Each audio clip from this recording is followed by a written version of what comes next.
Hello friend, GK उड़ान की नई कहानी अन्य और तारों भरी रात। एक समय की बात है, परी लोक की तरह सुंदर एक गांव में अन्य नाम की एक छोटी सी बच्ची रहती थी। अन्य को रोज रात को आसमान में तारे देखकर सोने में बड़ा मज़ा आता था। वह तारों से बातें करती और उन्हें सपनों की दुनिया में ले जाती। अन्य हर रात को एक नई कहानी सोचती और तारों के साथ अपनी कल्पना की उड़ान भरती।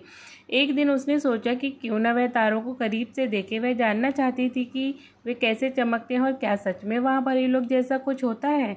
अन्य के इस सपने को सुनकर एक बुजुर्ग ने उसे कहा, बेटी, तुम्हारी इच्छा शक्ति बहुत मजबूत है और मैं जानता हूँ कि तुम रोज़ हिंदी कहानियों में मग्न रहती हो। अपनी कहानियों के पंखों पर विश्वास करो और एक दिन तुम तारों तक पहुँच जाओगी।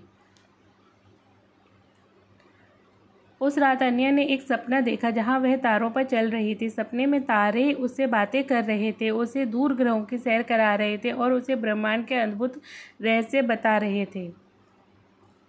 जब वह सुबह उठी तो उसके मन में एक नई सोच और नया उत्साह था। उसने सबको अपनी सपने की कहानी सुनाई और यह भी कहा कि हमारी अपनी कहानियाँ जो हम हिंदी कहानियों में पढ़ते हैं, हमारे सपनों की, हमारी कल्पनाओं की और आत्मविश्वास की प्रेरणा है।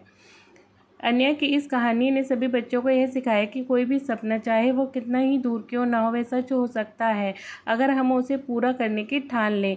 और ये कहानियाँ अब हिंदी कहानियों की शानदार किताबों में अमर हो गई। मेरे चैनल को लाइक एंड फॉलो करें।